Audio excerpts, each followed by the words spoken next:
And immediately after that, we're getting fart jokes. Not the typical fare we've come to expect from The Good Place, but they make it work. Eleanor is blaming the sound on her chair, which is fine, not super funny or anything. But then Jason, in all earnestness, says, "Your chair smells bad," which, I mean, it almost feels lazy. Like, when all else fails, throw to the idiot. But I don't care. I loved it. It made me laugh. Good old-fashioned stupidity.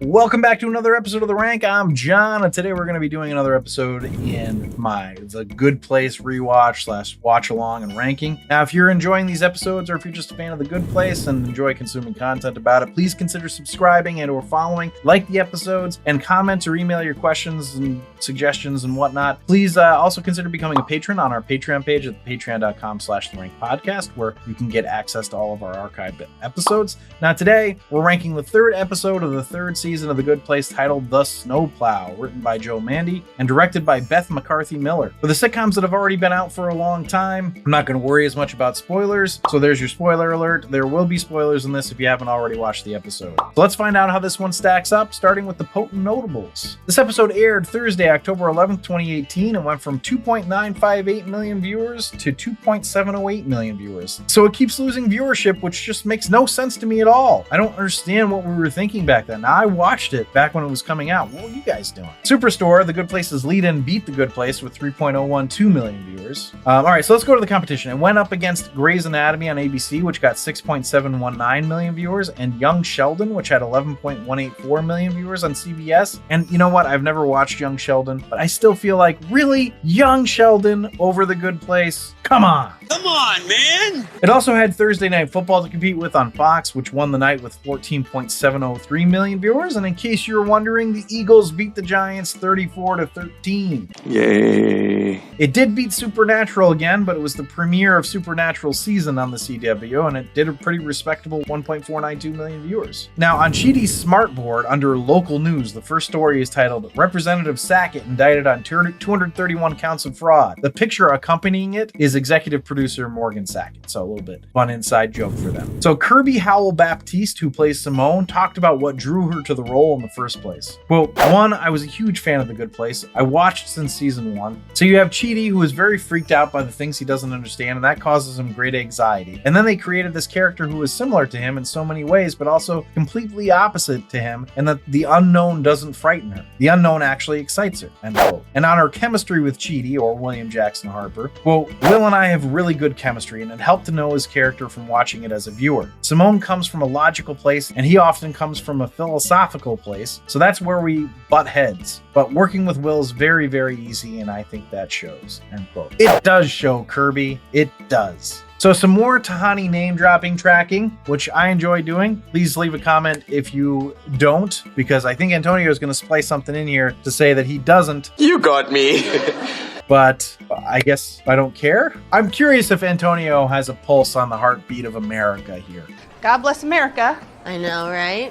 In this one, she intimates that she dated Tom Brady, which was fun, and that he wasn't her type, so she set him up with her good friend Giselle, meaning Giselle Bundchen. Yeah, we got it. We always get it. Okay, so to recap, she apparently once played a drinking game with Ryan Reynolds and Blake Lively at their macrobiotic farm. She had at least Bono, Taika Waititi, Anna Hay, The Edge, The Queen, The Rock, Tom York, Tilda Swinton, Tiger Woods, Tim Cook, Tim Gunn, and Tom Brady in her contacts list on her phone. Malcolm Gladwell and Cormac McCarthy wrote blurbs for her book. She donated all her clothes to Goodwill, which is what she called Prince William since he married a commoner. Deepak Chopra and will.i.am were special guests on a cruise for her book. She uses Nicole Kidman's cryogenic anti-aging chamber. While receiving a test from the judge to see if she can get to the good place, she walks by rooms that all have people she knows talking about her, and these are the names that we see on the doors that she walks by. Blue Ivy Carter, Northwest, Prince William as Prince William of Wales, Prince Harry and Prince, Puvenjani Wallace, Stephen Hawking, Fergie, who's the Duchess of York, Sarah Ferguson, and Fergie, Black Eyed Peas. We don't see this, but she says that Freddie Mercury and Winston Churchill were behind one of the doors also. Paul McCartney is her godfather. She worked for Baz Luhrmann as his muse, and apparently she did a brief stint as an actress in which she stood around and had Baz throw glitter on her. She says that she's gotten pretty good at lying because of hanging out with Johnny Depp, presumably spending time with him in his bird sanctuary. She says she's been there. She has a fake demon, says she shoved hot dogs down John Wayne's throat, and Tahani's robot says she's been to Elon Musk's underwater mansion. Naturally, the real Tahani says she actually has been there. She mentions that Kira Sedgwick is a dear friend. She saw a waiter give the wrong tea to Russell Crowe, and she went paragliding with Pimple Middleton in Gibraltar. She says that she was on James Franco's ironic trolley. She's dated a Hemsworth brother. Of course, she says that she's dated one named Larry, who is not a real person.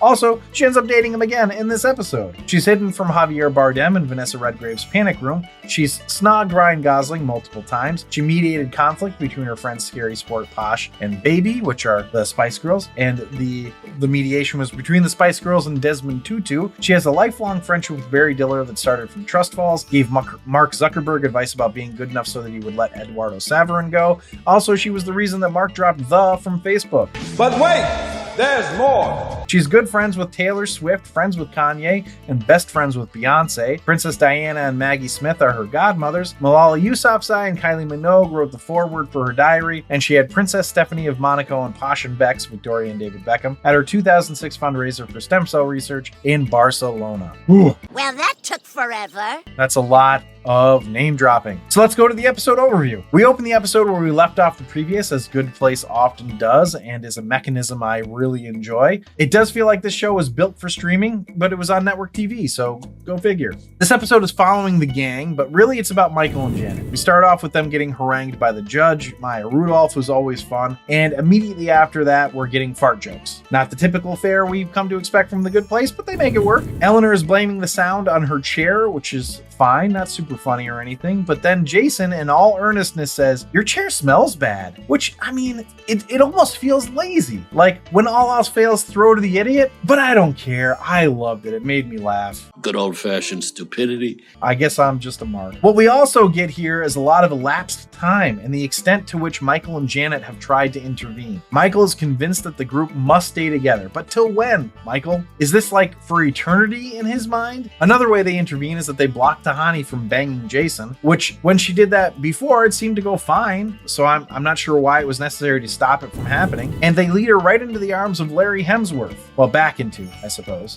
The joke here is that the guy is very handsome and fit, but has insanely low self-esteem because he's still the other Hemsworth brother, which it's pretty funny. It's good the joke works well. They let a year go by, and lo and behold, Janet and Michael have found a way to get the group a whole bunch of fancy equipment somehow, and Tahani has gotten engaged to Larry. Now, I assume the reason the dynamic there works is that they both have complexes about the attention their siblings get, but this engagement effectively ends the study group, which sends Eleanor on a tailspin. Michael convinces her to be vulnerable, but she gets shot down and spins out some more. But there's clearly real growth happening for everyone here, and for some reason Michael, especially, is just not seeing it. Michael gets it in his head that he and Janet should go back to the judge's quarters and reset the timeline and do it all over again, but do it right and get them all together immediately, not a year later. It takes a little bit, but he convinces Janet and they open the door to the other world, I guess. And just as they're about to step through it, Eleanor, Chidi, Tahani, and Jason show up and are like, "What the fork?" So that's the whole episode. Let's go to the rank.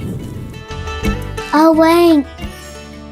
The rank is where I rank the episode based on 5 categories: story, acting, dialogue, episode coherence, and character relatability, and I rank it on a scale of 1 to 5, 1 being the worst, 5 being the best. And then I add a point for every laugh out loud that I have, which is the laugh counter, and that gets added to the score. So the first category is story, which I gave a 3.5. So the story is the end of the study group, seen from the perspective of a fugitive Michael and Janet. It's a pretty good story. It's not great. It's a little broad, still enjoyable though. So let's go to acting, which I gave a 5. Acting is top notch as always. Even the guest star that got to play Larry Hemsworth was a lot of fun. That was kind of a hard role to play, and the guy seemingly nailed it. So the next category is dialogue, which I also gave a 5. You'll see when we get to the laugh counter, but my goodness, are these writers good. Even with dumb fart jokes, they find a way to make it appealing. Let's go to episode coherence, the next category, which I gave a 3. It's a little all over the place here. In terms of the growth of the characters and the coherence of them to the series, it's essentially a 5. But there are some things here that don't really seem to cohere, like how did Janet and Michael buy anything for them? Like, how do they procure computers for them? How are they able to purchase the lottery scratch-off ticket that is a winner and allows Eleanor to stay? What are they doing with their time? They literally spend all their time watching the study group from the journalism office. How do they know what's going on with any of them outside the study group? It just felt a little cobbled together. And I don't think it helps that they tried to advance through a full year in one episode. So let's go to character relatability, which I gave a 3.5. I think when they do this huge time passage, it makes it harder to relate to what's going on. I get that we know them all really well, but it still makes it harder to buy their group camaraderie. I just think they're trusting the audience to just appreciate what has already happened. But what we also know is that this is a really different situation. I don't know. It's not necessarily bad. It's just not as good as the relatability usually is in this show. I mean, I still find everyone relatable. It's just not as much as I would have liked to. But that leads us to the laugh counter, which was a 19. So that's a pretty significant laugh counter and puts the episode total at a 39, which means it's the Holy Grail. And this puts the series average to a 38.7, which is also in the Holy Grail. So thanks for listening and or watching, everyone. If you'd like to see a list of our episode and series rankings, you can do that on our website at therankwithjohnandzach.com. Remember to subscribe, review, and comment. Please consider supporting us on our Patreon site at patreon.com/therankpodcast, where you can get access to all of our archived episodes. And I'll leave you with this. Why did Mindy St. Clair show up in this episode? Why is that? Because she heard Snowplow and assumed they were talking about her. It's getting worse.